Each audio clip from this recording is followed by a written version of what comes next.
reflecting on responsible gambling practices.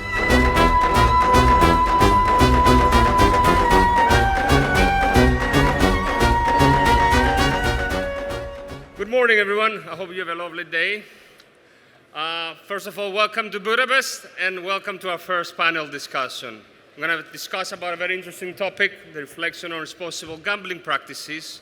We're going to discuss about the key 𝐂𝐤𝐧𝐧𝐞𝐭 regulations in Central East Europe, what are the trends, what lessons can we learn from other jurisdictions that applied different regulations. But I don't want to waste your time. I want to fast forward to the actual topic. So let's welcome Viktor Radics, Rossi McKee, and Renata Kozak.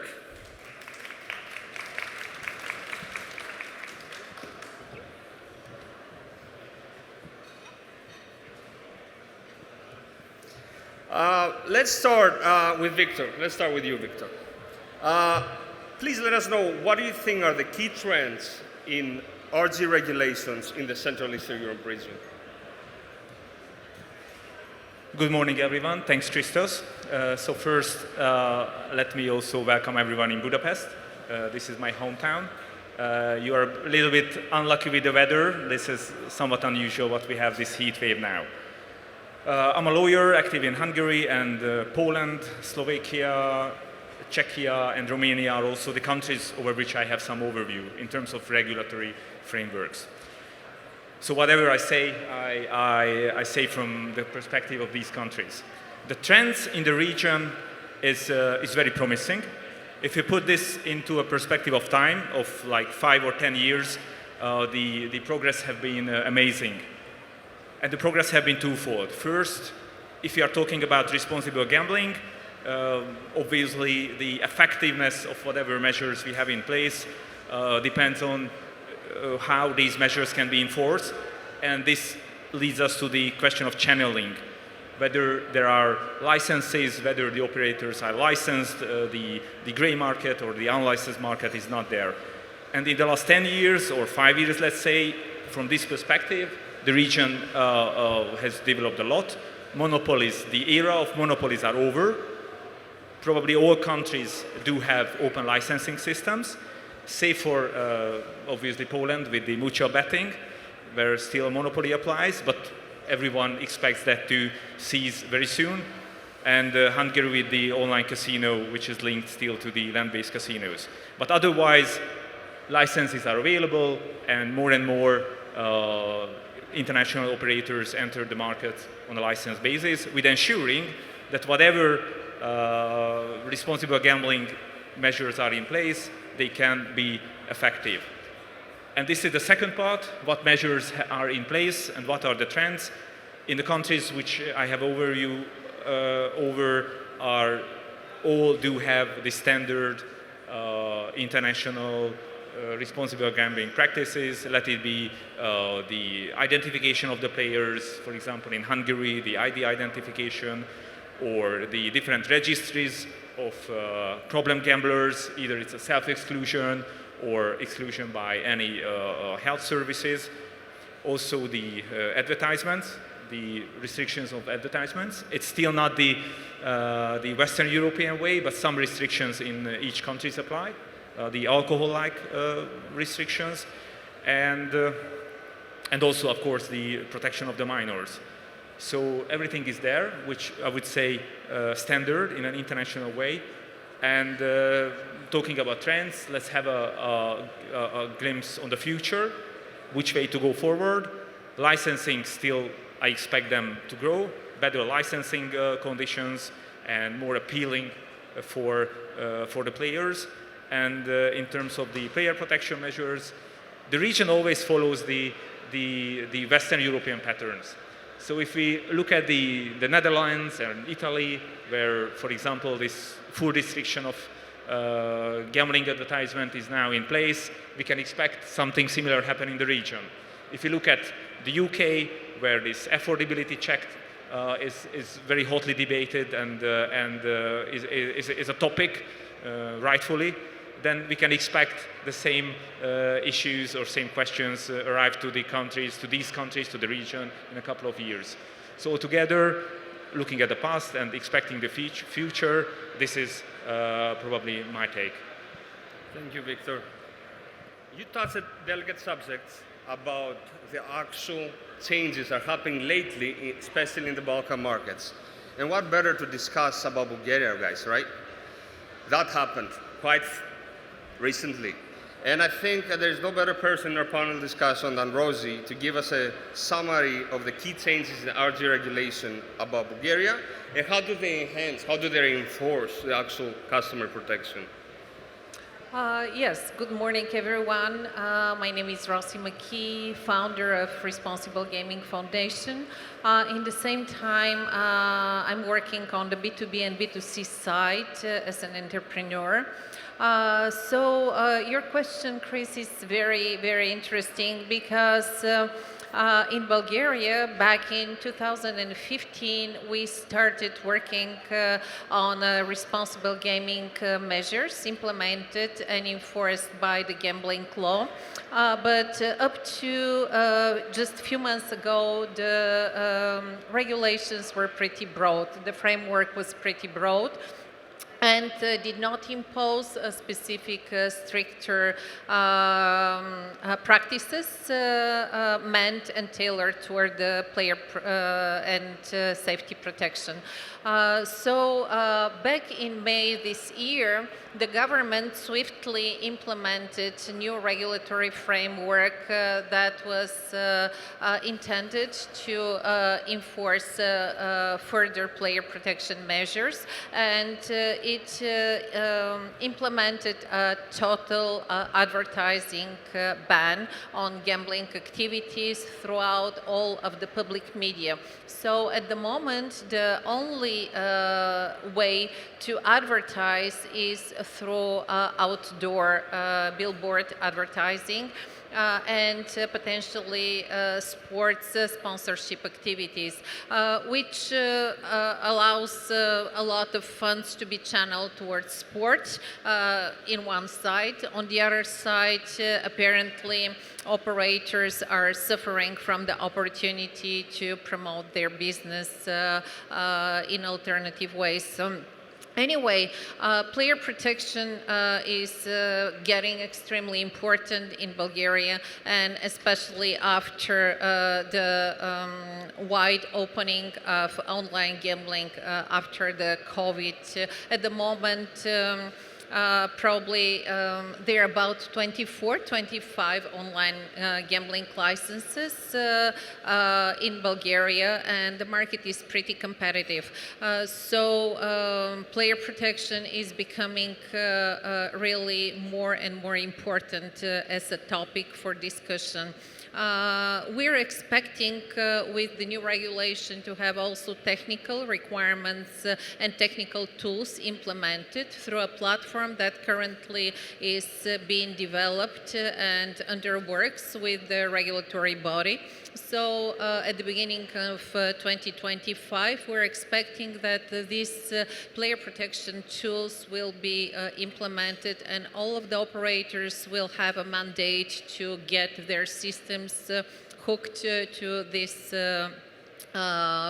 player protection platform. And of course, the affordability check is going to be in place, the enforcement of time limits, bet limits, spending limits, the self-restriction, probably the opportunity to have a panic button like in some other jurisdiction at the moment. So we still don't know the full width of the technical requirements that will be in place because it's under work.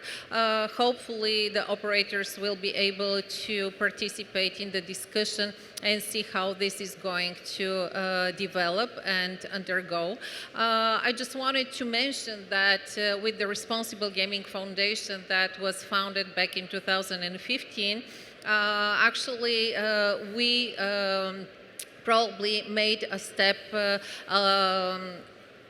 in advance, looking forward in the future, because we implemented and developed a technical platform that had exactly these player protection tools. Unfortunately, probably this was not as important, and as the government had to undertake some additional proactive measures, this platform did not take place at that time.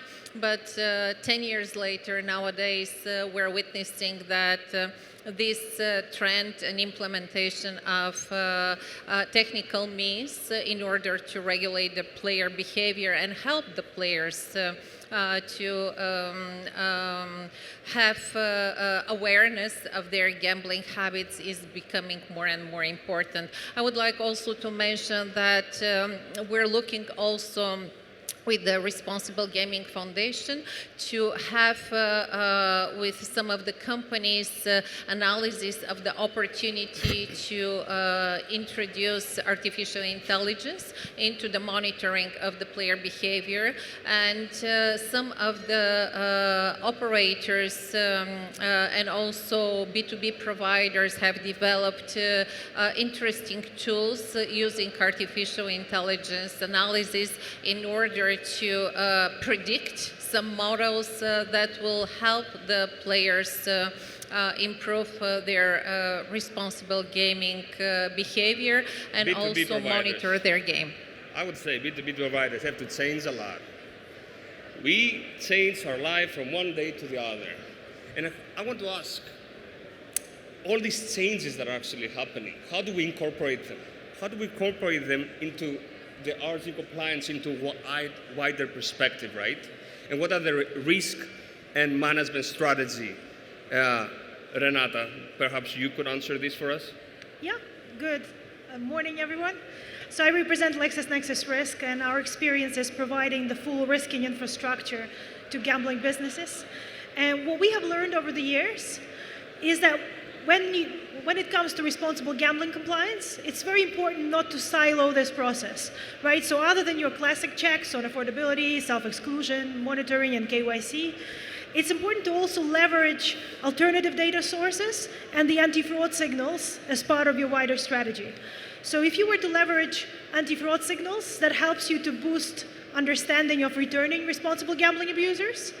But more so, an anti-fraud tool has the unique advantage of alternative data, such as, for example, digital identity data, ability to see your customer outside of your own operations, ability to know how that customer behaved and what was their reputation with other operators or other businesses globally. Have they abused responsible gambling rules elsewhere 5 minutes ago, a day ago, a month ago? And leveraging that data as part of your overall risking will be very important. First of all, it will help you to be stronger with your RG compliance. Second, it will help you to prevent returning responsible gambling abuse. And lastly, it helps to actualize the player better. And that opens up the doors to what Rossi spoke about leveraging also AI across the full compliance and risk within your business. So that's our advice. Thank you, Renata. Now I want to touch subject about the challenges we're facing also, right? Sweden decides on a new law, Germany wakes up with €1 bet, Greece goes on €2. We got to make changes. We got to be technology adaptive, fast technology adaptive. And this is a very important aspect, especially for new providers, for startups. You need to get your things clean from the beginning in order to be able to expand into all these markets if your investment comes to gold, right? And what are the lessons we can learn from other jurisdictions? I can say from a quick example, and I can ask around so you guys can share your opinion, what we learned from the Greek market. We took the German regulation and we copy-pasted pretty much 90% the same according to Germany, but that was Greece. We had €2 max bet, and this didn't work. Non-regulated traffic increased, and thankfully, the Greek Gaming Commission understood and changed it to €20 max bet. And they're discussing of doing another change again, like the 3-second spin delayed time. So I think not all regulations, not complete restrictions from one day to another do work in all markets. They need to take, in some markets, especially in the Balkan markets, a slow step, like time deadlines, first step. Second step, ban one of the 5 advertising ways of receiving new gambling players. So it can also be affected on the protection part as well. So what are your thoughts on this, Viktor? A quick one. A quick point. I don't think there is a unilateral solution. This is not only my opinion, but as a lawyer, I read a lot of judgment of the Court of Justice of the European Union, and already this non-gambling specific institution established that gambling is culturally very diverse. So country by country, it varies what the society and how the players, how the people behave in gambling situation, what experience they have, what they don't have, and therefore tailor-made solutions must be followed.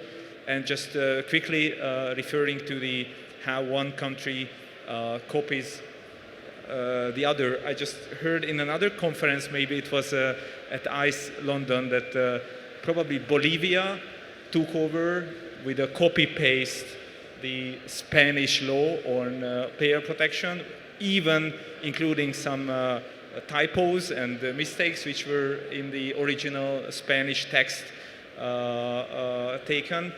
This is an example how it should not work. Let's hope Finland is listening to us, because they're looking at Sweden from the shoulder. Thanks, Viktor. Renata, a quick one. What are the lessons we can learn from other jurisdictions? Yeah,